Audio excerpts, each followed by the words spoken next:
김회천 순례자의 교회 2024년 5월 19일 주일 예배입니다.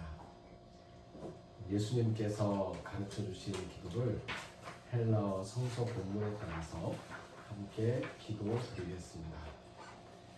파테르 헤몬 교엔 토이스 우라노니스 하디아스테토 호 오노마수 엘세토 헤 바실레이아수 게네세토 토 셀레마수 호스 엔 우라노 카이 에피게스 톤 아르톤 헤몬 톤 에피우시온 도스 헤민 세메론 카이 아페스 헤민 타 오페레나타 헤몬 호스 카이 헤메이스 아페 카멘 토이스 오페레타이스 헤몬 카이메 에이스 에멘케스 헤마스 에이스 페이라스몬 알라비사이 아포투 포메루 호티수 에스틴 헤 바실레이아 카이에 디나미스 카이에 독사 에이스투스 아이오나스. 아멘. 성서의 말씀은 마가복음 1장 35절에서 45절까지의 말씀입니다. 새벽 아직도 밝기 전에 예수께서 일어나 나가 한적한 곳으로 가사 거기서 기도하시더니 시몬과 및 그와 함께 있는 자들이 예수의 뒤를 따라가 만나서 이르되 모든 사람이 주를 찾나이다. 이르시되 우리가 다른 가까운 마을들로 가자. 거기서도 전도하리니 내가 이를 위하여 왔노라 하시고 이에 온 갈릴리에 다니시며 그들의 여러 회당에서 전도하시고 또 귀신들을 내쫓으시더라. 한 나병 환자가 예수께 와서 꿇어 엎드려 간구하여 이르되 원하시면 저를 깨끗하게 하실 수 있나이다. 예수께서 불쌍히 여기사 손을 내밀어 그에게 대시며 이르시되 내가 원하노니 깨끗함을 받으라 하시니 곧 나병이 그 사람에게서 떠나가고 깨끗하여 진지라. 곧 보내시며 엄히 경고하사 이르시되 삼가 아무에게 아무 말도 하지 말고 가서 내 몸을 제사장에게 보이고 내가 깨끗하게 되었으니 모세가 명한 것을 드려 그들에게 입증하라 하셨더라. 그러나 그 사람이 나가서 이 일을 많이 전파하여 널리 퍼지게 하니 그러므로 예수께서 다시는 드러나게 동네에 들어가지 못하시고 오직 바깥 한적한 곳에 계셨으나 사방에서 사람들이 그에게로 나아오더라. 아멘. 오늘 말씀을 준비하면서 처음에는 35절의 한적한 곳과 45절의 한적한 곳, 이 한적한 곳으로 둘러싸여 있는 이 성서의 본문에서 한적한 곳이 가지는 의미, 그리고 그 사이에 있는 예수님의 전도에 대한 이야기를 머릿속에서 생각하고 있었고요. 마음속에서 그 설교를 준비하고 있었습니다. 그러다가 말씀을 쭉 계속 읽으면서 지난 시간에 함께 던졌던 제 질문, 예수님이 전도를 많이 하셨는데, 설교를 많이 하셨는데 그 설교의 내용이 나오지 않아서 궁금하다라고 말씀드렸었는데, 여기에 보니까 예수님이 전도했다고, 다른 마을들로 가자, 거기서도 전도하겠다라고 말하는데, 이 전도한다는 이 말씀이 여기 2번 나오거든요. 그래서 그 말씀을 가지고 이 전도라는 말의 뜻이 무엇일까? 37절과 39절에 38절과 39절에 전도하리니 전도하시고 라고 나와 있어서 이 전도라는 말이 원래 헬라어에서는 어떤 뜻으로 쓰였을까 라는 걸 찾아보고 싶었습니다. 그래서 찾아봤더니 캐리소라고 되어 있어요.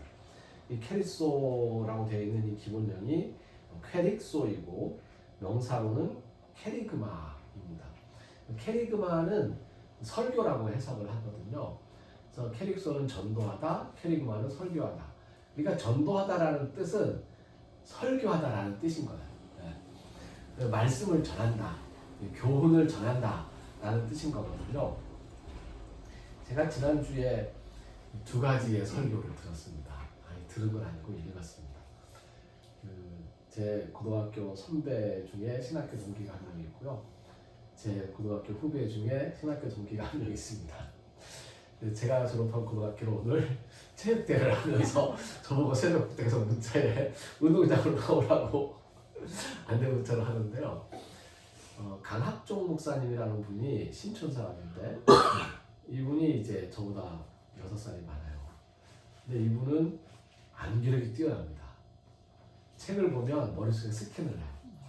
신학교 다닐 때 우리가 헬라어를 배우고 히브리어를 배우고 그러면 헬라어 성서 본문과 히브리어 성서 본문을 암기해서 이제 쓰는 게 나오고, 기말 시험 볼 때는 몇 장 몇줄 하면 그 몇 장 몇줄을 헬라어로 써야 돼. 이게 헬라어 그 시험이에요. 근데 히브리어도 마찬가지고. 근데 이 양반은 예를 들어서 야고보서 1장 31절을 쓰라 그러면 31절을 구분하기가 힘들어요. 왜냐면 다 읽었어. 통째로 다 읽었어. 그래서 선생님은 31절을 쓰라고 그랬는데 이게 어디부터 31절이지? 이게 구분이 안 되니까 1절부터 끝까지 그냥 다 써버려요.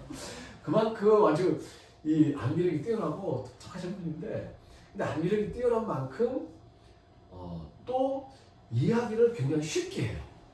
그래서 이분이 그 설교를 하고, 우리 신학교 때도 설교하면 성경책을 읽고 이걸 굉장히 쉽게 이야기하는데 딱 맞는 이야기예요. 거기 끄덕끄덕하게 만들고 그러는 분이 한 분 있고요. 또 한 분은, 이분은 이제 중앙대 나왔어요. 이 양반은 이제 연대신학과 나온 친구인데, 고등학교 후배. 이 친구는 그렇게 고민이 많아요. 학교 때부터 신학을 공부했기 때문에 그렇게 고민이 많아서 늘 성경을 읽고 있지 이걸 어떻게 말을 해야 될지를 잘 몰라요. 그런데 굉장히 짧게 이야기를 해요. 짧게 이야기를 하는데 짧게 한 이야기를 듣다 보면 뭔가 생각지도 못했던 이야기를 하거든요. 지난주에 이 강학종 목사님은 둘 다 강씨네. 그러고 보니까 이 사람은 신촌 사람이 아니고 저기 신내리 사람인데 강씨예요. 이 강학종 목사님은 잃어버린 사명년이라는 책을 18번째 책을 출간했어요. 굉장히 쉽게 성경 이야기를 풀어 쓴 책이라서 저도 읽으면서 굉장히 재밌게 보거든요. 세미교회 16권을 제가 이제 기증을 했고, 우리 교회는 놓을 데가 없어요. 하지만 잃어버린 사명년은 가장 최근의 책이어서 제가 우리 교회에 하나 갖다 놓으려고 책을 어저께 2권 주문했습니다. 한 권은 세미교회 주고 한 권은 우리 교회에 갖다 놓으려고. 근데 그 잃어버린 사명년의 이야기는 그 구약이 끊기고 신약이 기록되기 전 그 400년 동안의 기록을 이제 살펴서 거기에서 하나님의 뜻을 이제 찾아보고자 하는 그런 글이었습니다. 아직 제가 읽어보지 못했어요. 소개만 보고. 이 강승태 목사가 지난주에 페이스북에 설교를 올렸는데 그 설교는 미리 올린 거였어요. 그러니까 오늘 설교. 5월 19일 주일 예배 설교를 페이스북에 올렸어요. 그걸 제가 아주 짧은 설교인데 그거를 읽으면서 감동을 받았습니다. 거기에 보니까 이런 말이 있어요. 하나님의 영이 임했던 사람, 성령 체험을 강하게 하면서 정신없이 화물경에 빠져들었던 사람의 예로 누구를 들었냐면 사울을 들었어요. 사울 왕은 처음부터 끝까지, 심지어 다윗하고 싸우고 다윗 쫓아다니고 다윗하고 막 이렇게 그 아웅다웅 할 때조차도 사울은 다른 이방신에게 흔들린 사람이 아니었어요. 하나님께만. 사무엘을 불러서 사무엘에게서 하나님의 뜻을 듣고자 했을 정도로 하나님을 진심으로 섬기는 사람이었는데, 사울은 아주 신실한 하나님에 대한 신앙심이 깊은, 하나님 말고는 자기가 살 길이 없다는 걸 뼈저리게 느끼는 사람이었는데, 그런 사람이 이제 화물곤에 들어가지고 막 성령에 임해서 막 이제 방언을 하고 막 춤을 추고 막 정신없이 춤추고 정신 잃을 정도로. 예.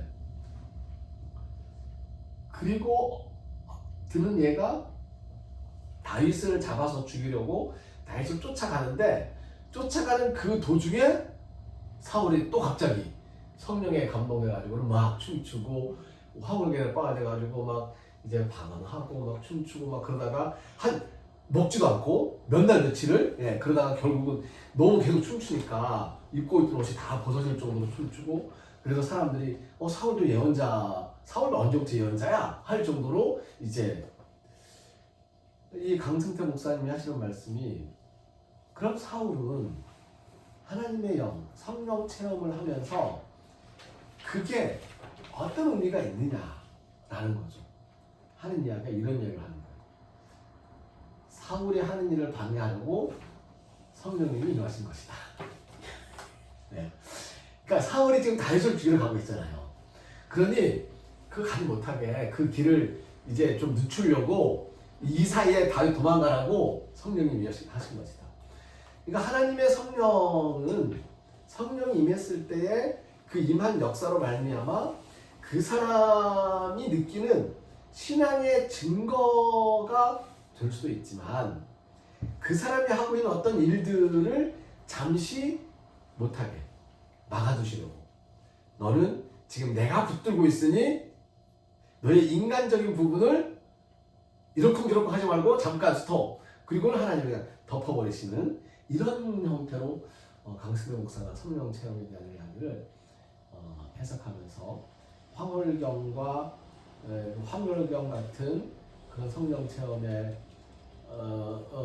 이제 물 바라는 사람들에게 이 교훈이 되는 말씀을 주시는 이야기를 지난주에 들었습니다.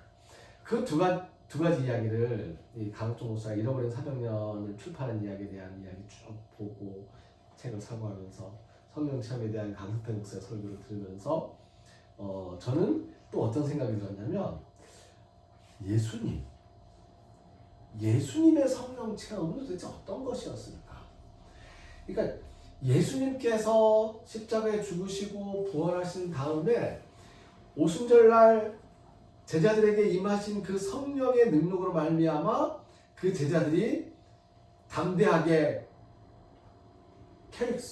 캐리그마를 전하는, 예수님께서 지금 마가복음 1장 38절 39절에 예수님께서 캐리그마를 전하는 이 이야기가 나오는데, 이 예수님의 제자들은 오순절날 그때부터 이제 캐리그마를 전하는 이야기가 나오거든요. 그러면 예수님께서 캐리그마를 전하시기 그 전 단계의 일과 제자들이 캐리그마를 전하는 그 전 단계의 일을 비교해 보면 차이가 있는 거예요. 그러니까 제자들인 경우에는 그 오순절날 불같은 성령의 감동을 받고 이제 이끌려 나가면서 말씀을 전하는 것인데, 예수님께서는 오순절날에는 사람들이 모여 있는 상태였었고요. 예수님께서는 혼자 한적한 곳에서 조용히 기도하고 계시고, 그 기도의 결과로서 사람들에게 캐리그마를 전하시는 거죠. 근데 사실 기도의 결과로서 전하는 것이 아니고, 기도하고 있으니 제자들이 와서 이제 조르는 거죠. 사람들 찾습니다. 빨리 오세요. 갑시다. 막 이러는 거예요. 예수님은 계속해서 한적한 곳을 찾으시고, 제자들은 예수님을 계속해서 끌고 내려가고, 이게 복음서에 보면 반복해서 나타납니다. 그러면서 예수님께서는 이제 캐리그마를 전하십니다. 예수님의 캐리그마는 한적한 곳에서 기도하시고, 그리고 나서 전하시는 내용, 그 말씀들입니다. 예수님의 캐리그마는 요한의 캐리그마를 따르고 있었다라고 제가 말씀을 드렸었는데요. 그게 계속해서 더 강하게 제 마음속에서 자라나는 걸 요즘에 느낍니다. 그래서 제가 요한과 예수에 대한 소설을 한번 써보고 싶다, 종교 소설을 한번 써보고 싶다는 생각이 드는데요. 예수님의 철설교, 지금 이 38장에 나와 있는 다른 마을로 가서 전도하겠다고 말씀하시는 이 전도, 이 캐리그마의 내용이 무엇이었을지, 그리고 그 전에 제자들과 함께 나눴던 이야기들 속에서 단지 장로의 그 이제 시몬과 안드레의 집에서 사람들이 몰려왔을 때에 그때 들려주던 이야기들이 무엇이었는지 확인할 수는 없지만, 요한의 뒤를 이어서 하나님이 진정 원하시는 것은 제사가 아니라 사랑이라면서 예루살렘 성전 제사의 한계를 극복하고자 하셨을 것으로 생각해 볼 수 있습니다. 심리적인 죄책감에서의 해방, 이게 요한이 했던 일이에요. 근데 예수님께서는 이것을 신체적인 해방으로 확장하고 있습니다. 예수님께서 시작하신 복음의 핵심이 바로 여기에 있다고 생각이 듭니다. 오늘 나온 이 이야기, 지난주 나왔던 이야기는 열병에 걸린 장모 이야기였었고요. 오늘 나와 있는 구체적인 질병은 나병 환자 이야기입니다. 나병 환자는 피부병이거든요.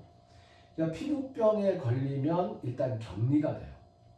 격리가 되고, 격리가 된 사람들이 그 격리에서 해제가 되려면 제사장에 가서 검사를 받아야 돼요. 이 검사를 받으려면 재물이 필요합니다.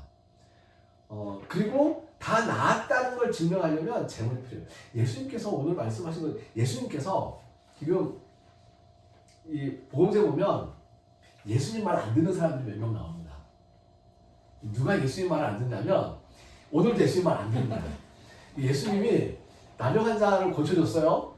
너 이제 제사장한테 가가지고 네 몸을 보여줘라 라고 얘기한 거예요. 이 사람 제사장한테 안 갑니다. 안 갔어요. 왜 안 갔는지 아세요?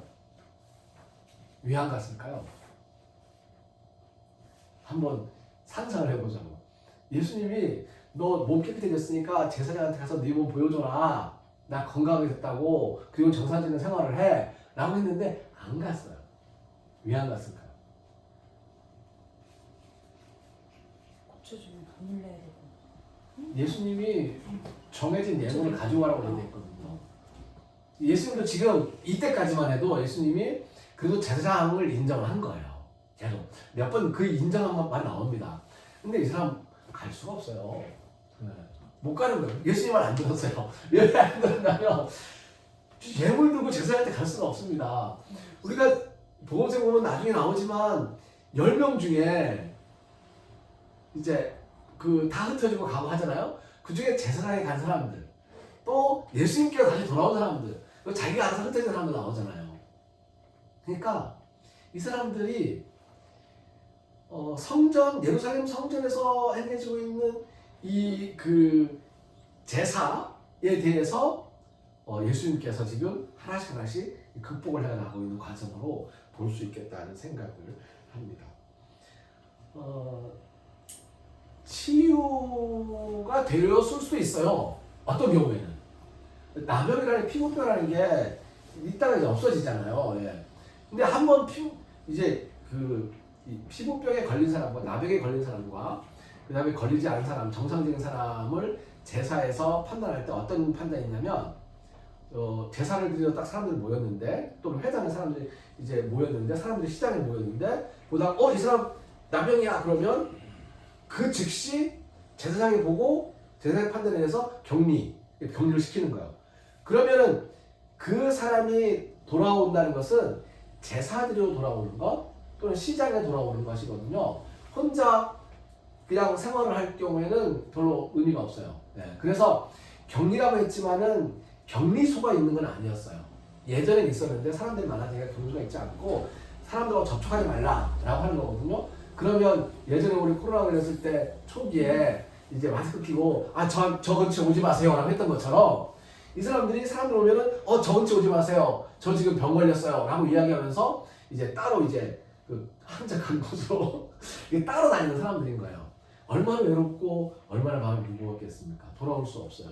하지만 그 사람도 먹고 살아야 되니까 그런 사람들끼리 만나가지고 저 병 걸렸어요 오지 마세요. 그리고 괜찮아요 나도 병 걸렸어요 라고 모이는 사람들이 한 10명 같이 다니는 거죠. 이런 일도 벌어지는 거죠.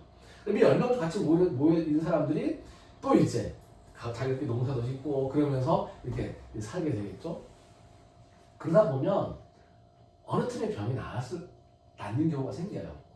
근데 그 경우조차도 여전히 병 걸린 사람으로 한 번 병에 걸렸기 때문에 제사장이 병이 걸렸어라고 이야기한 그 순간 병자가 됐고 남의 환자가 됐고 그리고 그 다음부터는 제사장이 마치 얼음 땡 안 해주면 움직이지 못하는 것처럼 제사장의 선언이 없으면 이게 사람들 사고 얽히지 못하고 그냥 같은 처지에 있는 사람들끼리만 살면서 그렇게 지낼 수밖에 없는 거죠. 어쩌면 그렇게 평생을 살다가 죽게 되는 거예요.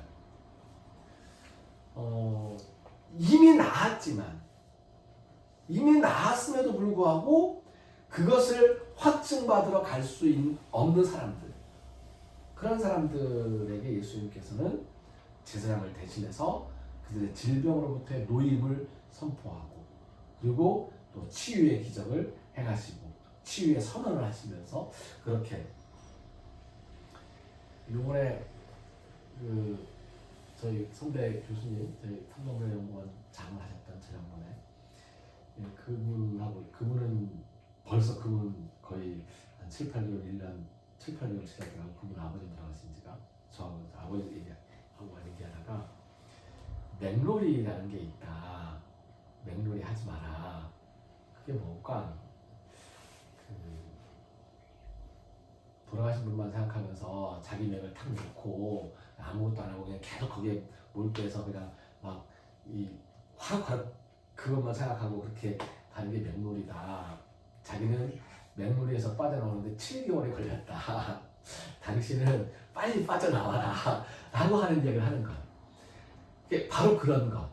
이 마음이나 정신이나 우리의 영혼이 어딘가에 매여 있어가지고 거기에서 놓이지 못하고 계속 거기에 묶여있는 그런 상태로 가면 그러면 이제 일상적인 생활, 건강한 생활, 정상적인 생활을 못하는 거죠. 거기에서 놓여나고 그리고 이 세상을 살아가라 라고 하시는 선언, 그게 예수님의 치유의 선언인 거죠. 가끔 보면 나의 어떤 그 후회감에 매몰돼서 이것만 막 후회하면서 그냥 계속 그것만 곱씹으면서 사는 사람들도 있어요. 그렇게 하지 말라는 이야기인 거죠. 나는 아팠으니까 막 이 아픈 것만 생각하면서 다른 일을 못하는 경우도 있어요. 그렇게만 하지 말라는 얘기죠. 그래서 내가 할 수 있는 힘으로 일을 하면서 건강하게 살아가는 그런 모습을 우리가 살아갈 수 있었으면 좋겠다는 생각을 오늘은 하게 됩니다. 질병의 치유를 위해서 제사를 드리지 않았음에도 불구하고 질병의 치유를 경험하고 건강한 육체를 제사장에게 보인다는 것은 당시 상황에서는 가히 혁명적인 일이었을 것입니다. 그런데 이 혁명적인 일보다 더 황당하게 혁명적인 일은 건강한 몸을 보이고 싶어도 그마저도 할 수 없었던 사람들이 제사장에게 결국은 가지 않은 거예요. 예수님에게서 치유받은 사람들 중에서 그 치유에 된 건강한 몸을 제사장에게 확증받지 않은 사람들이 많으면 많아질수록 예수님께서 의도하시지 않았더라도 예수님을 만난 사람들에 의해서 예루살렘 성전 제사는 약화되기 시작하는 거죠. 사람들이 이제 거기 안 가는 거예요. 치유의 선언을 이제 하시는 예수님, 그 예수님의 치유의 선언이 우리에게도 오늘 함께 계시고 우리를 격려하셔서 우리 마음속에 평화가 넘쳐 나는 그런 하루하루 순간순간의 삶을 보낼 수 있게 되기를 바랍니다.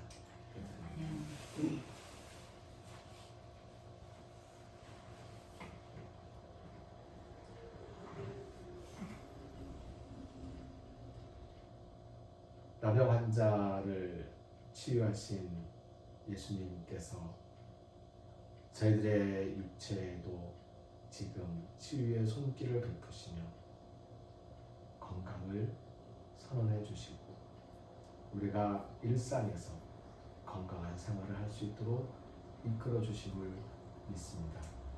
우리 마음이, 우리 영혼이, 우리의 육체가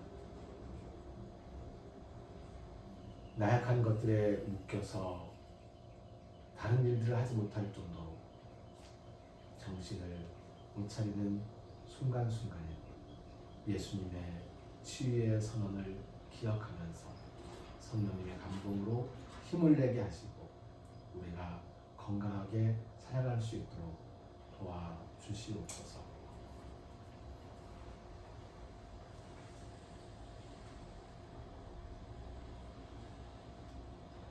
예수님의 음성, 성령님의 감동하심으로 건강한 삶을 살아가리라 다짐하는 우리 모두 위에 순례자들의 발걸음과 일꾼 순례자들의 섬기는 손길 위에 하나님께 받은 은혜 감사하여 정성을 바치고 헌신하며 땀 흘리는 그 영혼들의 육체 위에 이 땅에 새롭게 솟아나는 모든 생명들과 죽어가는 생명들 위에 우리를 죽음에서 살리시는 주 예수 그리스도의 은혜와 하나님의 크신 사랑과 성령님의 함께 하시며 교통하시는 은총의 역사가 이제로부터 영원까지 항상 함께 하옵시기를 간절히 축원하옵나이다. 아멘. 게네세토 토셀레마수 찬송입니다. 게네세토 토셀레마수 게네세토 토셀레마수 게네세토 토셀레마수 게네세토 토셀레마수. 아멘.